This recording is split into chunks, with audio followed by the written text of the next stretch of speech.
Okay, so my kind of main focus is on streets, particularly in the kind of the other module that this was running parallel to, on streets, public spaces, and that kind of thing. But with this module, we were this is a radical module, so I kind of looked at this from the point of view. I reverted to type a little bit because I did history as my undergrad, and I kind of found the common ground in anthropology, design anthropology, and explored that. So yeah, it's the anthropology of Western street design explored through non-dominant histories and situated knowledges. And I started off with this kind of implosion technique, and I started thinking about the street outside and what a typical street has. And yeah, so I kind of looked at the curb, and I kind of found out where it came from.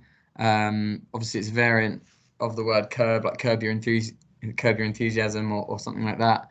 And it's curbing the as a check or restraint on carts and carriages. And before the early modern era, streets looked like they would here down in the bottom right, and it would just be a kind of cobbled way. So there we go. So the actual threat here was a threat to kind of jolt or damage the wheel of a cart or a carriage, and this is kind of so obvious that it's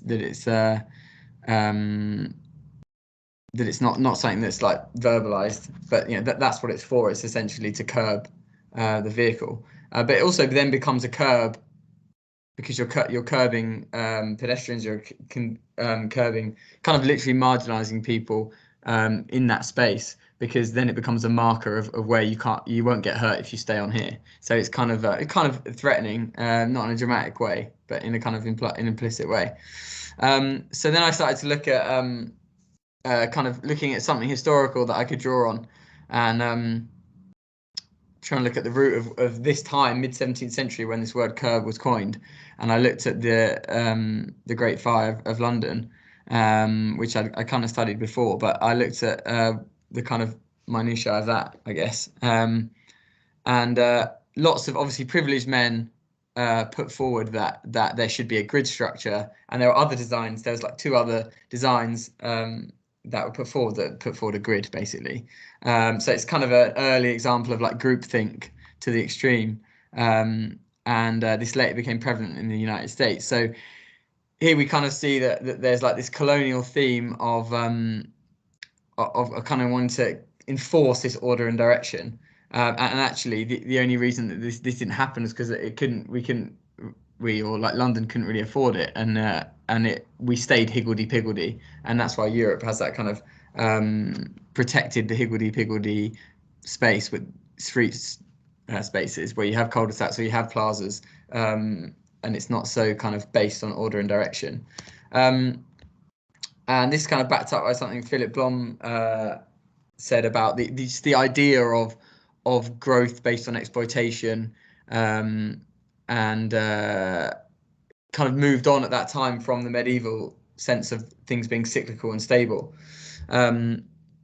So you can kind of see that the kind of change is happening. Go to the next slide. Oh, there we go. Oh, okay, I can scroll. And tied in with this is other kind of colonial narratives. And just the idea struck me. This is kind of slightly tangential, but just the idea that the Native Americans had designed into their kind of society, they had space, or they had a kind of terminology, or they had a language for non-binary people. They had two-spirit people, and this is Squaw Jim, who's someone who's two-spirit, has a wife, but he's identifies as not as non-binary in their kind of culture, and it's amazing that through our colonization of hierarchy, in that sense, that something that's only now really become a real mainstream kind of conversation over kind of queer non-binary people, was something that if we'd listened to non-dominant voices particularly in that colonial time, we could have really benefited from that, from copying more developed society, essentially, that we saw as less developed. So yeah, and this kind of plays into other areas. This is kind of obvious in a kind of intra-colonialism of kind of other non-dominant voices being ignored. And this example is of play streets, which were protected to some extent by national local government, to kind of prevent kids getting essentially run over by cars. But in post-war kind of modernism, it just died out. But one of the groups that really fought for these and protected them were groups of working class women, who combined as activists. But it's kind of similar here. The non-dominant group. If this non-dominant group were listened to and learned from, then things that we do now, such as this, low traffic neighbourhoods, wouldn't be so difficult, because now we're trying to reaffirming play streets or versions of play streets with closed off roads, but look at this street compared to that one. I mean, that's an empty street that's there to play in, and this one is full of cars that are parked anyway, and so much paint and so much other infrastructure for the cars that it doesn't really it's not really conducive to play. It's kind of almost too late. It's not too late, but it's much more difficult. So I kind of sum this up, and this is more something for my own reflection that I put in my workbook at the time, and it's kind of it's not particularly like cutting edge, if you will, but like this is a kind of funnel where the certain demographics or groups are just kind of funneled out, and obviously like it's something I kind of understood, but obviously as a white cisgender man, it's something that just I need to kind of mull over at every stage of like my design, and that's why the radical lens is important in my other projects. So yeah, so that's what I came to for my exhibition, was to kind of to kind of ask what other people's knowledges were that might be forgotten by those that are in power or privilege, or in positions to make decisions about the street design, which will be based on focus groups and research.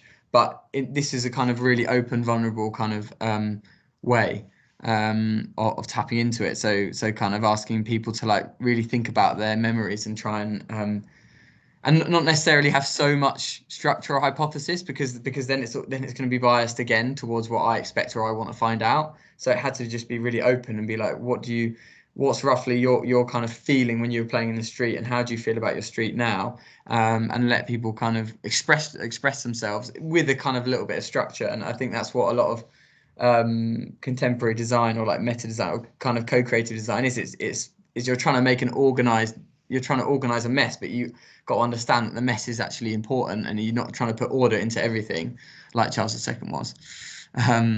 So yeah, so that's my exhibition. What was that poster with this kind of interactive experience? But then there's something I like to finish on, which is something that a little bit tangential again, which is something I heard George and I can't even pronounce his name, Alagia, say on a podcast, which was a podcast basically discussing what he'd leave behind, because he's got terminal cancer, and he said, this is going to take, my cancer's going to take me eventually. And he had a really, like, he's crying on this podcast. I can't even remember who it was with actually, but it was really kind of emotional. And then he was asked what he'd leave behind, and it was a kind of really intimate. And then he himself talks about intimacy and vulnerability, and kind of tries to say that's something that we can kind of lean into. And then he brings in a kind of non-Western ideal of like Ubuntu, which is kind of recognise that I can only be human if I recognise the humanity in someone else. And he does talk about in that third paragraph, like the Western approach of life being adversarial and kind of competition and deadlines and this kind of binary way we look at things.